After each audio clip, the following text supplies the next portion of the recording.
Hello and welcome to the Mr. Rolling podcast. As usual, my name is Jacob Staten, and as usual, I'm joined by JJ Armstrong. JJ Armstrong. JJ, how are you? That was so annoying. I'm good. I'm all right. How are you? Yeah, I am very, very, very well, thank you, my mate. As we're now in May, aren't we? Which is mind-boggling. We're coming up to the 1 year anniversary of the best day of our lives, which is again mind-boggling. We've got some news this week, haven't we, JJ? We do. We've got some very interesting news for the podcast. The podcast has picked up its first proper sponsor. Jacob is about to fill you in on who this is and what they offer, and I think they're pretty cool. So, Jacob, take it away. Yeah, so we're now proudly sponsored by Football Prizes. If nobody's ever seen Football Prizes, it's basically they run competitions for a whole host of clubs where you can win super cool prizes like signed shirts and kind of memorabilia and that kind of thing. It's awesome. You buy a ticket and there's a live draw. So basically they have amazing Forest prizes running weekly. I think they're Thursday to Thursday, and there's a live draw for the winner, which happens on Friday evenings. That's a live draw as well, which is I suppose important if you take part. This week's Forest competition is an amazing signed and framed Felipe shirt, and plus if you enter, there's 10 instant prizes to win as well, which is always nice. We're super excited about partnering with Football Prizes, and we look forward to bringing you more from them in the future. It's a really cool idea that they've got and they've put together and they're running with, and they're doing really well, and it's nice to be part of that setup, isn't it, JJ? It is. That felt very natural, Jacob. It didn't feel like you were reading it off the screen at all. I'm just going to throw in, you can find them at footballprizes.co.uk on the internet. If you've got Instagram, it's football.prizes. If you're on Facebook, it's facebook.com/footballprizes. If you're on Twitter, it's football_prizes. That's everything you need to know. But check it out. There's a Felipe shirt that I've got my eye on. Yeah, it looks really good stuff, and really pleased to be a part of their sponsorship. What is Felipe, Josh? What is he? Felipe is a beautiful, sexy man. The best defender that I've ever seen in a Forest shirt. There you go. The best defender you've ever seen in a Forest shirt. You've heard it here first. Apparently, Felipe is going to have that tattoo as well. A tattoo of me, or no. Well, it could be you. A cartoon version of you with your UFO head saying, "Perfect." Best defender I've ever seen in a Forest shirt. Just a tattoo of Blackadder. Anyway, shall we get down to business? We should, yeah. Let's discuss the Brentford game. I think overall, JJ, we'll compartmentalize this tragedy. We'll start with the first half. I mean, I have no complaints. They're a very well organized, very well organized team. They're an extremely well run club, which makes me wildly jealous. I know their new football stadium looks like the inside of a box of Lego, but I love it. They're what most clubs should aspire to be, and that's my Brentford isms out of the way. But the first half, I think they're very well organised. They have a good team. They don't punch above the weight. I don't think they're inventive, like their corners and everyone inside the 6-yard box causing a problem. But we held our own. We were really, really, really. I don't quite want to say pragmatic, but I think we kind of did what we did well, very well, and we kind of didn't participate in other parts of the game, like trying to keep the ball against them, that kind of thing. I think we just about deserved to go in 1-0 up.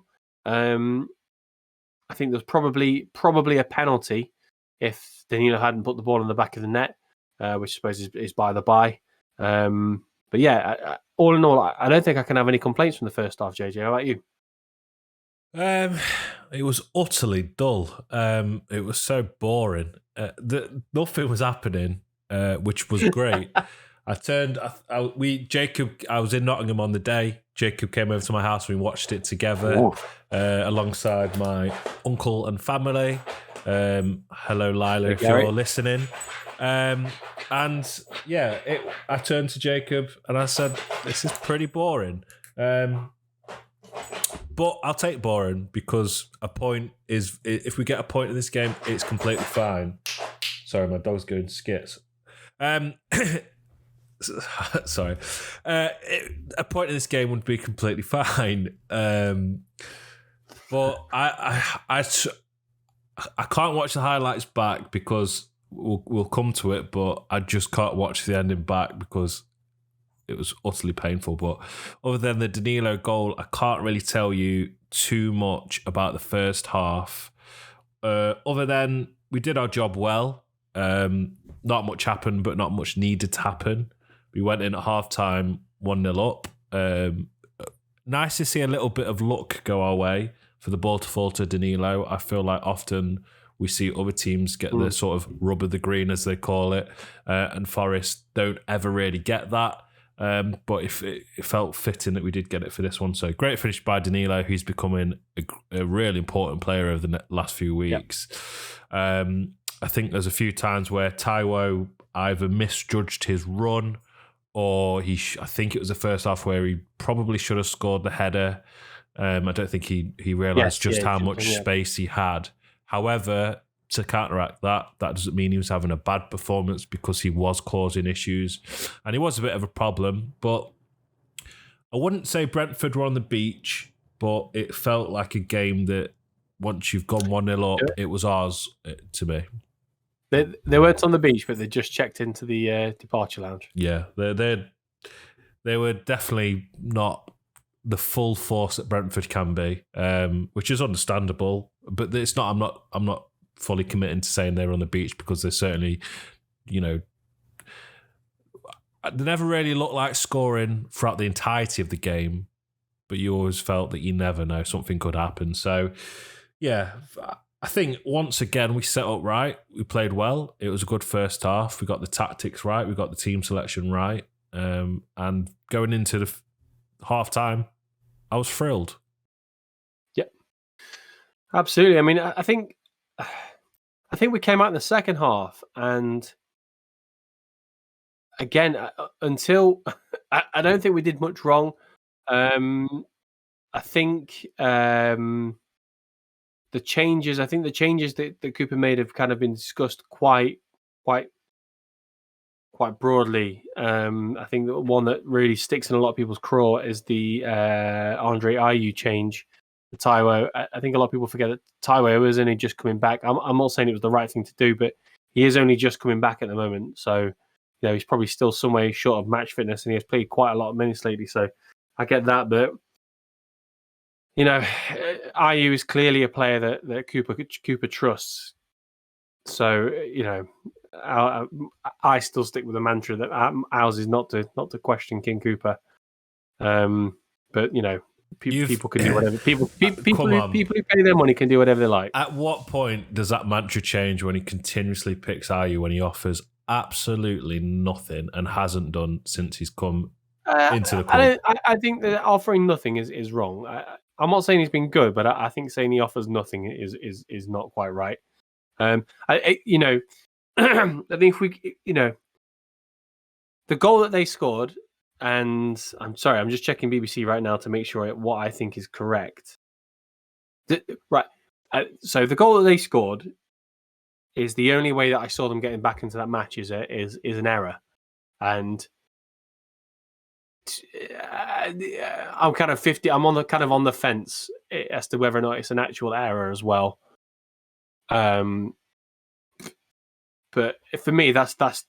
I'm just looking at BBC. It's still done as a Tony goal, which I find mind bending because that to me is an own goal because he pushed the free kick onto the post. It came back off the post, hit him, and went in. I don't understand how that's a Tony goal. Anyway, but that what I described is the only way that I saw them scoring. It was a nothing free kick. I don't think he struck it well. I mean, you could say it bounced before it got to Navas. I think Navas should push it away or stop it. Technically, he does push it away onto the post. I think keepers are always unlucky when he comes back off the post, hits them and goes in. So that's why I'm on the fence still. But that was the only way I saw them getting back into the game. And then, we have a real stroke of bad luck with Danilo getting injured. And Cooper said after the game, he's one of the fittest players. That's why they chose to leave him on the pitch. And it's just a really, really, really big bag of balls of bad luck. Him going off, and then the silver winner. Navas is clearly impeded. Apparently, I've read somewhere that it's one of the closest or the tightest VAR checks they've ever had to do. For me, I think he's off. I think he's onside. I always think the TV angles never help with VAR because they're not straight. So I think a good example was if anyone saw the Arsenal Man City game last week where John Stones scored the second goal. On first viewing, he was 5 foot offside. On second, when they actually spin it around to the straight angle, and Ben White's playing him a foot onside, it's a particular view, isn't it? Type thing, I suppose. But it's so unlucky. Navas sees it late, gets down later. People say Navas should have done better. His view's impeded. He does well to even try and get down to it, in my opinion.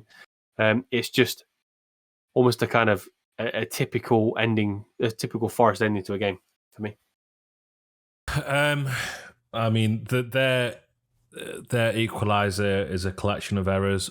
You can certainly point blame towards Navas. You can also point blame towards the wall breaking the way it did. I think you can point blame at both, and you'd be right. Did it go through the wall? Yeah, it did. Koyate jumps and sort of turns to the side and it goes through the wall. So that's their sort of one job. Brighton have just scored a 99th minute penalty as we speak. And have just beaten Man United. So after thrashing Wolves 6-0 and beating Man United, that shows what a really good result Forest against Brighton was the other week. They couldn't beat the Reds though, could they, mate? Couldn't beat the Reds. But yeah, I think the first goal was, like you said, the only way I could see them getting back into it. They didn't look like they could score. The second goal was just a bit shit. It felt so utterly deflating. It was one of those where once Danilo was off and we were playing with 10 men again for the last 10 minutes, which seems to be a Forest thing at the minute, you just knew it was coming. I think it felt inevitable. And I think for 80 minutes within the game, they never felt or threatened to equalise or win. We throw it away. And like 3 points from that game, I just can't. You can't describe how vital and how big that would have been, given the results that also happened in this game week. I think if we had those 3 points, which we did have in our grasp, we were pretty much there. I want to travel back a bit and go back to Andre Ayew rather than just gloss over it, because maybe it is harsh for me to say he offers nothing, but I personally think that a 50% fit Taiwo offers more and causes more disruption than a fully fit Andre Ayew, because when he came on, I think he was a calamity. The first thing he did was get booked for kicking out the keeper's hands or blocking the keeper's kick, which was just daft. Then when he sort of from when he came on, there was multiple times where we were on the break on a counter attack. Everyone in the room and in the ground could see the right ball to play at a time. He either made the wrong pass or made the right pass 5-10 seconds too late, which slowed down a play and sort of disrupted the counter-attack. And some of the decision-making, and it isn't just him, it is obviously going to be a bit of a scapegoat, but some of the decision-making in that second half was a bit slow. Some wrong decisions were made. So, all in all, Ruby, sorry, my dog's going skits. She must be watching the highlights back. All in all, I just think having the 3 points in your grasp and to throw it away like that, I would almost have just as been typical Forest shit away and just lost and just never be in danger of getting the 3 points, because it felt worse than a loss, if that makes sense. It felt more deflating, and it just felt one of those big moments in the season that, hopefully we don't look at the end of the season and go, if only, we held on for another 10 minutes. Yeah, absolutely. I mean, I just so there's 2 points, and I wanted to come back on was the one about the 50% fit Taiwo. That just means he's going to get injured, mate, if he's running at 50%. And what about the Jordan Andre Ayew? Sorry, getting booked for blocking the keeper's kick. That's a peculiar one because you see it happen all the time. Not necessarily quite to the extent that he did, but players block keepers a lot more than they used to and get away with it. I mean, somebody please correct me if I'm wrong in the comments or the reply to us on Twitter or whatever, but I'm sure the law is that if the keeper's got it in his hands, if you literally move to block him, as every striker does at the minute, that should be a yellow card.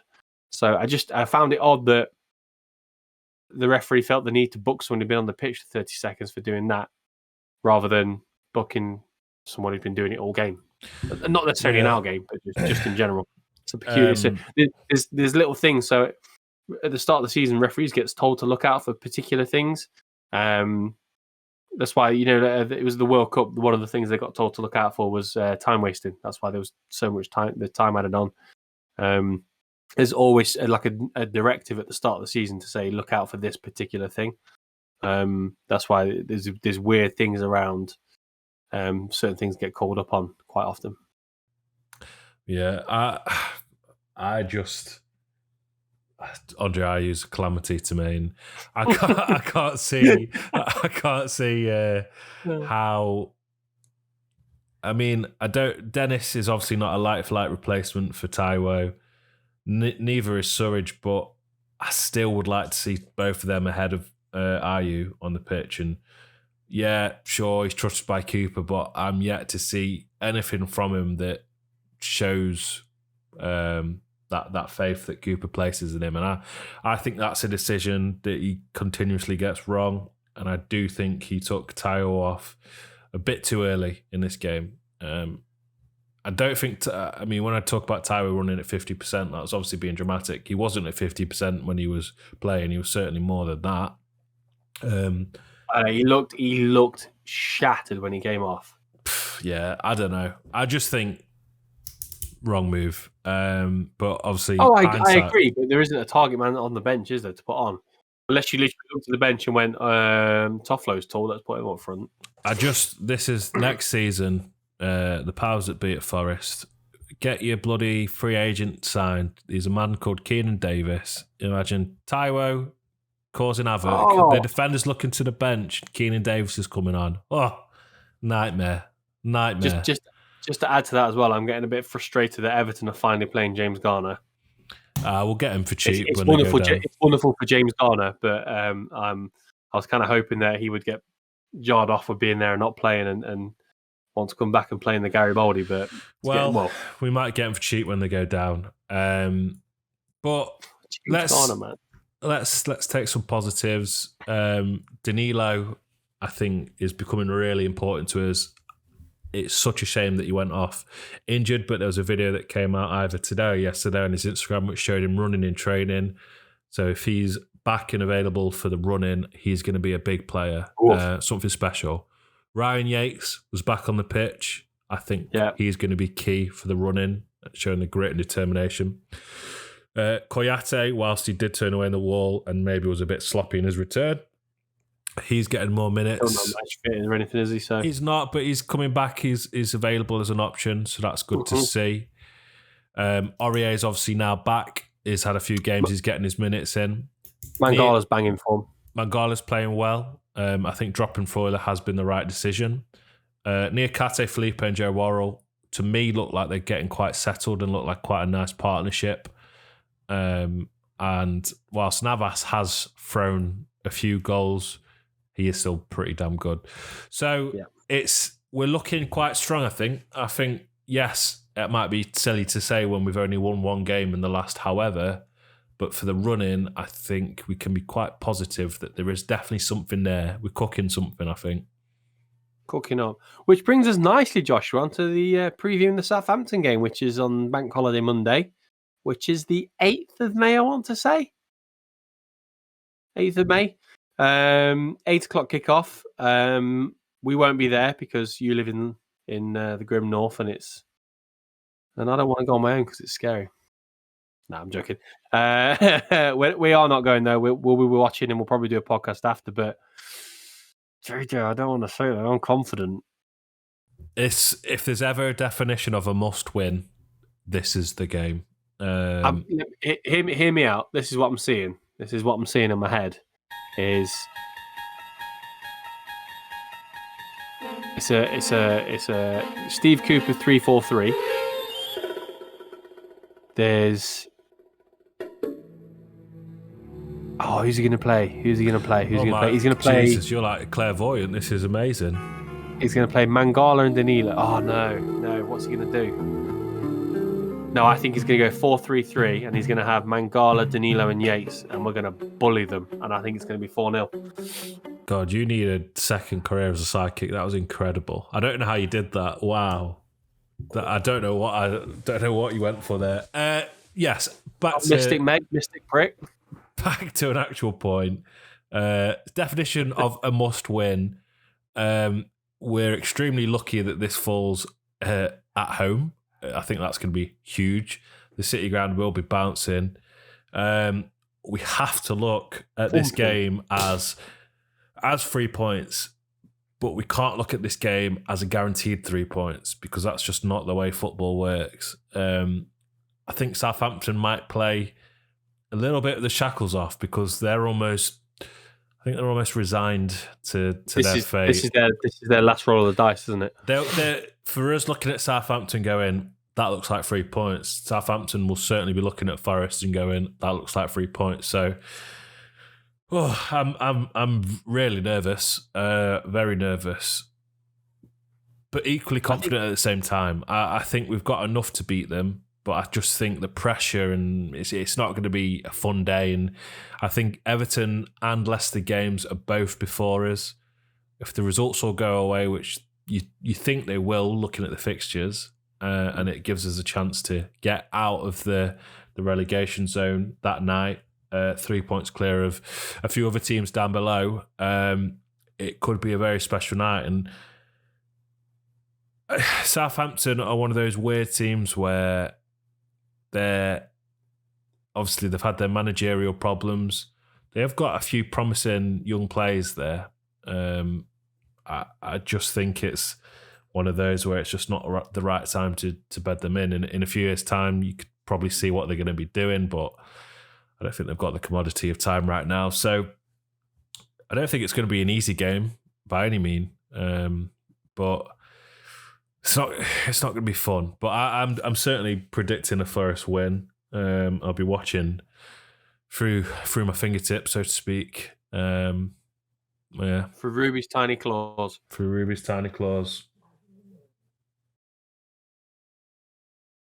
Go on, put your money on the line, Joshua. What are you going for? Oh, let me think what I'm sensing. I'm seeing in my mind's eye a Cooper 4-3-3. No, I think I would love this to be an opportunity for Forest to pick up a few goals. Not win 1-0, but convincingly win. I'm going for 3-0. 3-0? Yeah, I think I've gone 4-0. For fucking hell, fair enough. I just think it's a good chance to score a few goals and get the confidence going and get those 3 points. And, looking at the table at the minute, 3 points could be enough, obviously you can never guarantee, you never know what's going to happen in football. Leeds could turn around and beat Man City the weekend. Highly unlikely, but you just never know. You never know. That might be the silliest thing you've ever said in your life. Come on. Football's a crazy thing. I don't see it happening for 1 second, but you never know. Solo. Remember when Watford beat Liverpool? Right, mate. You're talking about probably the best Premier League team of all time. They're gonna waste Sam Allardyce, mate. Listen, Forest got a point against Man City. Anything's possible. Yeah, but Sam Allardyce in King Cooper, is he? Well, he's better. If what he says is anything to go by, he's better than Pep. He's an absolute mug. Let's just be thankful that we stuck by Steve Cooper, because Leeds is a great insight into what could have been, having Sam Allardyce come in with 4 games to go because sacking the manager didn't work. 100%. 100%. I think that's... Go on, mate, go on. I said there, one win could be enough. Look at the table, Jacob. How many points do you theorise is enough for us to be safe? I'm thinking 34 looks safe to me. I think 4 games left, 12 on offer. I think 5 points is safe. So I think 35. 35 is usually what you need, isn't it? I think it's normally like 37 is a magic number, but... Well, they normally say 40, don't they? But it's not been that high. I can't see many teams getting to 40 this season. There's a lot of shit down there. I think 35 is enough. I think Chelsea's I'm not saying they're going to get relegated by any stretch of the imagination, but I know they only need one point for safety, but they are in complete and utter free fall. Yeah, we've got. I really hope Fat Frank doesn't get sacked before our game against them, because we should be looking at Southampton and Chelsea as a good opportunity to pick up points. Their next game is Brighton, isn't it? That's their game in hand. They're not going to win that. They might snatch a draw. That's the point they need. But yeah, they're in complete and utter free fall. Imagine if it was Chelsea, Everton, and Southampton. It would never happen. It would never happen. But you just said that they beat Man City, my mate. I think there's more chance of Chelsea going down than Leeds beating Man City. That's probably true. Probably true. My 3 are Leeds, Everton, Southampton. I think you're right. I just, that's the 3 at the minute. I think what we've got, which other clubs don't in the minute, is we're back. I know I've just slated Andre Ayew for the podcast, but we're backing the players. We're backing well, most of us are. We're backing the manager, which is unprecedented. The fan base is largely on side in a home atmosphere, even when we lose. Whereas, you see Leeds fans booing. You've seen a lot of stuff from Leeds on social media, particularly with the video of the players ignoring the kid. That didn't do them any favours. You've got Leicester fans protesting the ownership all the time. You've got Everton protesting the ownership every time and booing and leaving early when they're getting battered. So we need to carry that faith forward and really use that as our focal point to get us through this. I think there's a lot of shit down there, but I think the difference and what makes us stand out is Forest are magic on and off the pitch. Hey, that is a glorious point to end this podcast on, JJ. So if you're listening for the first time, thank you for finding us, and if you're listening again, we love you. You Reds.